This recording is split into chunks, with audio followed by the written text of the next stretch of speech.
2.5 கோடிக்கு மேல எடுத்த ஒரு குத்தகைக்காரனுக்கு எவ்வளவு நஷ்டம்? அதுக்கு பின்னேதான் அந்த கட்டணம் மாத்திரமல்ல, இந்த மாகாண சபை என்ற தேர்தல் வேண்டும் வேண்டும் கூட்டி போட்டு நாளை ஹெட்லைன்ல வந்து சாவச்சேரி வர்த்தக நிலையங்கள் அனைத்தும் முடங்கியது. முதலமைச்சர் ஒரு ஆள் வருவார், அவருடைய கட்டுப்பாடு. இந்த இடத்துல பார்த்தீங்கன்னா வர்த்தகர்கள் மக்கள் எல்லாம் ஒன்றா நிற்க. தாய் தமிழருக்கு வணக்கம். இன்றைக்கு என்ன கமெண்ட் பார்த்தீங்கன்னா, நாங்கள் சாவச்சேரியில் நிற்கிறோம். சாவச்சேரி நகர சபையில் பார்த்தீங்கன்னா நேற்றைய தினம் உதவி தவிசாளர் வந்து பதவி நீக்கம் செய்யப்பட்டது. அதை கண்டித்து வந்து சாவச்சேரி வர்த்தக சங்கத்தாலையும் சந்தை உரிமையாளர்களாலையும் பார்த்தீங்கன்னா இந்த கடையிலெல்லாம் பூட்டப்பட்டு மிக ஒரு போராட்டம், கவனிப்பு போராட்டம் நடந்துருக்கு. அதையும் முன்னிட்டு பார்த்தீங்கன்னா ஒரு போராட்டம் நடக்கும்ன்ற மாதிரி கூறப்படுகிறது. இங்கே நடந்தது வந்து உண்மையிலேயே ஒரு மனித உரிமை மீறல் என்ற மாதிரி தான் அதில் கதைக்கணும். ஏனென்றா இந்த மக்களுக்கு சார்பாக வந்து தவிசாளர் கதைச்சபடியால் தானே அவரை வந்து பதவியிலேருந்து தூக்கப்பட்டதாக வந்து குற்றச்சாட்டு வைக்கணும். அது உண்மையாக போய் ஒன்று உங்களுக்கு தெரியலை. அதை முன்னிட்டு தான் பார்த்தீங்கன்னா இந்த காலம் அமைய போது என்னத்துக்காண்டி வந்து அவரை பதவி நீக்கினாங்க, என்ன அவர் கதைச்சவர்னு சொல்லிட்டு இந்த காலையில் முழுமையாக நீங்கள் தெரிஞ்சு கொள்ள போகிறீங்க. பார்ப்போம் இந்த சாவச்சேரி இப்போ எப்படிலாம் முடங்கியிருக்கு, எப்படி இந்த சாவச்சேரி இப்போ எப்படி போயிருக்குன்றா நீங்கள் பார்த்து தெரிஞ்சு கொள்ள போகிறீங்க. யாரும் சேனலுக்கு புதுசாக இருந்தால் மறக்காம சப்ஸ்கிரைப் பண்ணுங்க. நீங்கள் சப்ஸ்கிரைப் பண்ணால் தான் நாங்கள் அப்புறம் காலையில் நீங்கள் பார்க்கக்கூடிய இருக்கும். காலை தொடர்ந்து பார்ப்போம். இப்போ பாருங்கள், கடையிலெல்லாம் பூட்டப்பட்ட நிலையில் நீங்கள் பார்த்து கொண்டிருக்கிறீங்க. உள்ளே பார்ப்போம் ஃபுல்லாக என்ன நடக்குதுன்னு சொல்லி. அதோட வந்து பார்த்தீங்கன்னா வர்த்தகர்கள் சிலர்கள் வந்து குற்றச்சாட்டில் வைக்கிற மீது செய்ததை பிழை என்ற மாதிரிலாம் சொல்கிறத வந்து நாங்கள் பார்க்கக்கூடியா இருக்குது.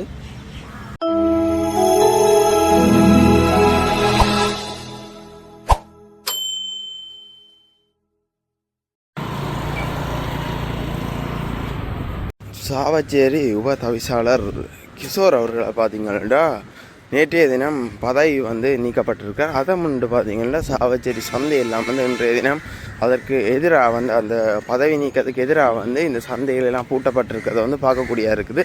இல்லாட்டி இந்த காலப்பொழுதில் வந்து இந்த சாவச்சேரி சந்தையில் வந்து இந்த தேங்காய் ஏலங்கள் கூறுறது, பழங்கள், மரக்கறிகள், பழங்கள் எல்லாம் வந்து திறந்திருக்கிறத வந்து பார்க்கலாம்.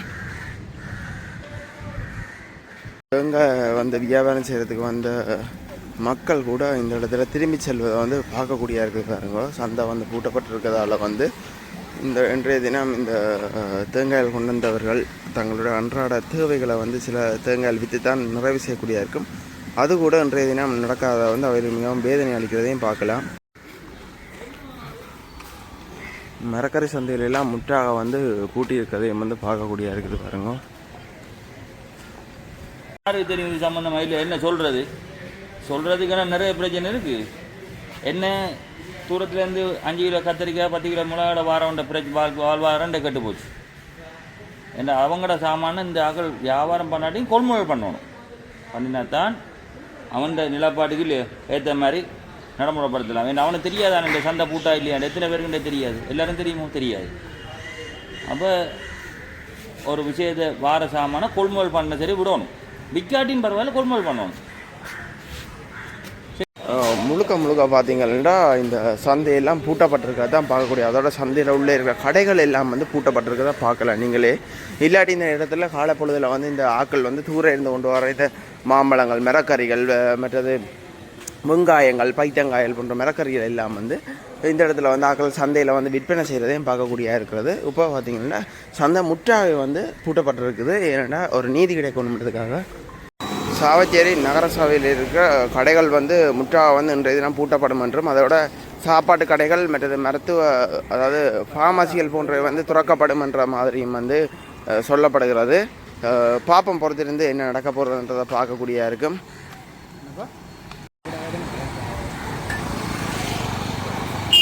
நான் இந்த கட்டால் என்று சொல்கிற நடைமுறையை வந்து சொல்கிறது என்னன்னு சொன்னால், கட்டால வந்து நீங்கள் கூட எதிர்ப்பை தெரிவிக்கலாம். அதை உங்களுடைய பிரச்சனையை நீங்கள் முன்னின்று கருப்பக்கொடியில் கட்டி இந்த மக்களுடைய வாழ்வாதாரத்தை சிதைக்காமல் இன்றைக்கு பார்த்தீங்கன்னா சந்தை 2.5 கோடிக்கு மேலே எடுத்த ஒரு குத்தகைக்காரனுக்கு எவ்வளோ நட்டம், ஒரு பழக்கடைக்காரனுக்கு இன்றைக்கு எவ்வளோ நட்டம்.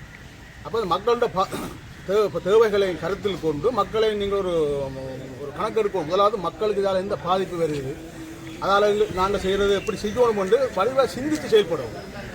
அதை நான் நெடுங்க சொல்கிறேன். நான் வைக்க அதாவது இந்த நீங்கள் இந்த கூட்டி போட்டு நாளை ஹெட்லைனில் வந்து சாவச்சேரி வர்த்தக நிலையங்கள் அனைத்தும் முடங்கியது, மக்கள் இயல்பு வாழ்க்கை பாதிக்கப்பட்டது, இதுக்கெல்லாம் செய்யாதீங்க.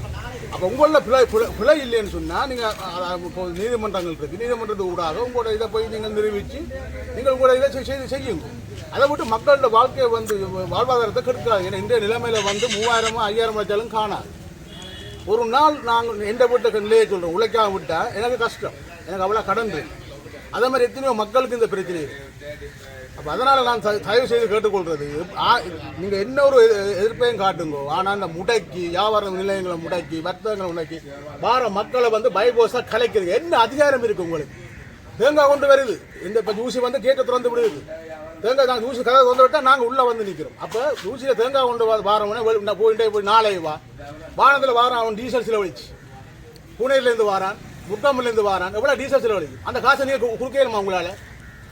அப்போ அதைத்தான் நான் சொல்கிறேன், மக்களால் தேர்ந்தெடுக்கப்பட்ட பிரதிநிதிகள் நீங்கள் மக்களுக்கு இடையூறு இல்லாத மாதிரி தான் செய்ய பார்க்கணுமே ஒழிய, நீங்கள் தான் தோண்டித்தனமாக இந்த ஒரு நாள் கத்தால செஞ்ச உடனே கிஷோருக்கு பைக் சேவனை திருப்பி கொடுத்துருவானா?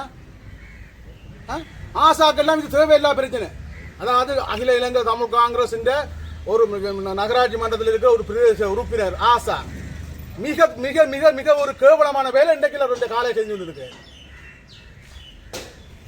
ஆசாக்கு என்ன என்ன என்ன இந்த மக்கள் தான் பிரச்சனை காலத்தில் என்ன தெரியும்? ஆசாக்கு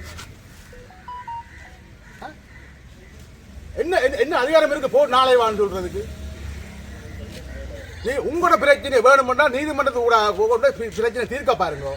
தயவு செய்து இப்ப திரும்ப சொல்ல, இனிமேல் எந்த ஒரு கட்டால் செய்யறதா இருந்தாலும் கடையடைப்புகள் அடைக்காமல் கருப்பு கொடியில கட்டி வாகனங்கள்ல வர்த்தக நிலையங்கள்ல கருப்பு கொடியில கட்டி நீங்க மீடியாக்களை கூப்பிட்டு உங்களோட பிரச்சனையை தெரிவித்து எதிர்ப்ப காட்டுங்க. வேற எந்த ஒரு இடையூறான வேலை செய்யறதுக்கு இனிமே நான் அனுமதிக்க மாட்டேன். அதிகாரம் அது உண்மையிலேயே மக்களால் தெரிவிக்கப்பட்ட உறுப்பினர் இவ்வளவு மக்களும் தெரிவு செய்திருக்குது. தங்களுடைய விடயத்தை இல்லை தங்களுடைய உரிமைகள் சார்ந்த விடயத்தை தங்களுடைய தேவைகளை சபையில் கொண்டு போய் கதைச்சி அதை நிறைவேற்றும் முகமாகத்தான் உண்மையாக மக்கள் தெரிவு செய்தது. இந்த விடயத்தை கருத்தில் கொள்ளாது இது வந்து என்ன தங்களுடைய தனிப்பட்ட விடயம் இல்லை தவறுனா அதாவது இவருக்கு முடியுமாக இருந்தால் தங்களுக்கு அவமரியாதைப்படுத்தியிருந்தால் அதுக்காக வேறு வேறு தண்டனை கொடுத்துருக்கலாம். இதாவது அவர் இடைக்கால தடவை கொடுத்துருக்கலாம், இல்லை தர சபைக்கு இத்தனை மாதம் நீங்கள் அதில் கலந்து கொள்ள வேண்டாம், அந்த மாதிரி விஷயங்கள் கணக்கு கொடுத்துருக்கலாம். அதை விட முழுமையாக இந்த மக்களுக்கு செய்யக்கூடிய ஜனநாயகத்தின் ஒரு கடைசி வேலை.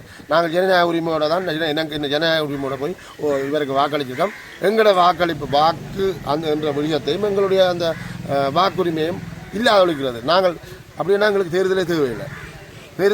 ஏன் தேர்தலை ஒரு ஆளை தெரிவு செய்த பிறகு ஒரு அதிகாரி நீக்கலாம்னு சொன்னால் மாகாண சபையில் அந்த சட்டம் இருக்குதுன்னு சொன்னால் உண்மையிலே அது புள்ளியாள சட்டம் தான் நான் சொல்லுவேன். மாகாண சபையில் இவ்வளவு மக்கள் வாக்களிச்சு ஒரு ஆக்களை தெரிஞ்சு விடுறதால ஒரு அதிகாரியா, அதாவது ஜனாதிபதியால் இல்லாட்டி ஒரு அரசாங்கத்தால் இருத்தப்படுகிற ஒரு ஆளுநரால், இதுக்கு முன்னே பல ஆளுநர் இருந்தார்கள், இந்த மாதிரியான நடவடிக்கை செய்யவில்லை. இப்போது இருக்கக்கூடிய ஆளுநர் தான் அதிகமாக இந்த மாதிரி விஷயங்களை செய்ய முற்படுகிறார். உண்மையாக ஆளுநர் சரியானவராக இருந்தால் இந்த லொக்கேஷன் இந்த இடங்களை வந்து பார்வையிட்டு அந்த விஷயத்தை செய்துக்கலாம். இது காணுமா, இந்த நாங்கள் கோருகின்ற முடியும் சரியாக இருக்குமா, ஆணையாளர் வந்து பார்த்துருந்தா தெரிஞ்சிருக்கு. அப்படின்னா இந்த கடையில் இடிக்கணும், அது முடியாது. அந்த வகையில் இந்த அவருக்கு இழைக்கப்பட்ட அநீதி வந்து இழைக்கப்பட்டிருக்கிறது. அந்த அநீதிக்காக இந்த வர்த்தகர்கள் ஒழுங்கு செய்யப்பட்டிருக்கிற எதிர்ப்பு போராட்டம் தான் உண்மையாக இன்றைக்கு நிகழ்ந்து கொண்டிருக்குது. வேறு என்ன முடியும்? இது மாத்திரமல்ல, இந்த மாகாண சபை என்ற தேர்தலை வைக்காமல் நடாத்தாமல் வச்சிருக்கிறதுக்கான காரணம் கூட இதுதான். ஏனென்றால் மாகாண சபை தேர்தலை நடத்துவார்களாக இருந்தால் முதலமைச்சர் ஒரு ஆள் வருவார், அவருடைய கட்டுப்பாடுக்கு தான் உள்ளூராட்சி மன்றங்கள் அனைத்தும் இருக்கும். அப்போது இருக்கக்கூடிய சூழலில் இந்த ஆளுநர் என்ற கதிரைக்கு எந்த விதமான பவரும் இருக்காது. அந்த வகையில் அந்த ஆளுநர் பவரை காப்பாற்றுறதுக்காக நேரடியான அரசாங்கத்தால் நேரடியான ஜனாதிபதி ஊடாக அமர்த்தப்பட்ட அந்த ஆளுநருடைய அதிகாரத்தை வச்சுக்கொள்ள வேணும். அது தொடர்பாக அப்படியாக இருந்தால் தான் தங்களுடைய நேரடி, அதாவது ஜனாதிபதியுடைய முழு நடவடிக்கையை நேரடியாக செய்ய முடியும்.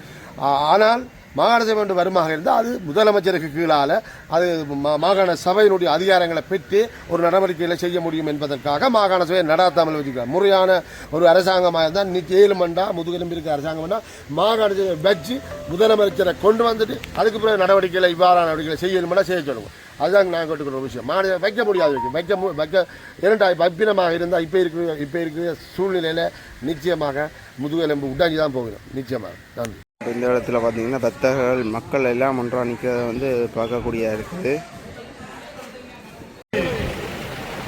மனப்பூர்வமாக அழைத்து அவரை தெரிவு செய்த காரணம் தங்களுடைய குரலாக தங்களுடைய தேவைகள், தங்களுடைய உரிமைகள் தாங்கள் எப்போது பிரச்சனைக்கு உள்ளாகின்றோமோ அந்த சந்தர்ப்பங்களில் குரல் கொடுப்பதற்காக சபை நோக்கி அவரை அனுப்பினார்கள். இவை எல்லாவற்றையும் கருத்தில் எடுக்காது இந்த தங்களுடைய போராட்டத்தை முன்னெடுத்திருக்கிறார்கள். சிஓசி என்று சொல்லப்படுகின்ற குடிப்பட வேண்டும், அதுக்கு பின்னேதான் அந்த கட்டணங்கள் அமைக்கப்பட வேண்டும் என்கின்ற அந்த சுற்றறிக்கையை எதிர்த்து சுற்றறிக்கை வேண்டும் வேண்டும் வேண்டும் வேண்டும் வேண்டும் வேண்டும் வேண்டும் வேண்டும் வேண்டும் வேண்டும் வேண்டும் வேண்டும் வேண்டும் வேண்டும் வேண்டும் வேண்டும் பறிக்காது பறிக்காது வேண்டாம் வேண்டாம் வேண்டாம் வேண்டாம் வேண்டாம் வேண்டாம் ஆளுமை இல்ல ஆளுநர் வேண்டாம் வேண்டாம் வேண்டாம் வேண்டாம் வேண்டாம் வர்த்தகத்திலே கைவெட்டின ஒரு நிலைமை எதிர்காலத்தில் நிகழப்போகிறது. ஏனென்றால் உண்மையே இப்ப இருக்கக்கூடிய நிலைமையில் ஆளுடைய அதிகாரத்தை முழுமையாக இந்த நாடு வழங்கி இருக்கின்றது. மாகாண சபைகள் எவ்வாறு அடக்கியால கொடிகாமம் வந்திருக்கிறோம். கொடிகாமத்தில் பார்த்தீங்கன்னா பெரும்பான்மையான கடைகள் வந்து திறந்துருக்கதை பார்க்கக்கூடியா இருக்குது.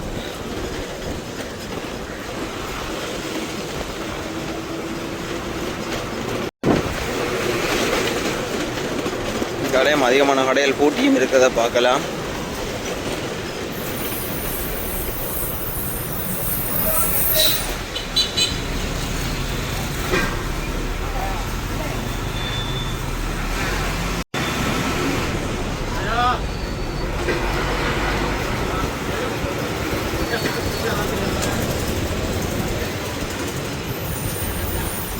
பெரும்பான்மையான கடைகள் வந்து பூட்டி இருக்கிறத பார்க்கலாம்.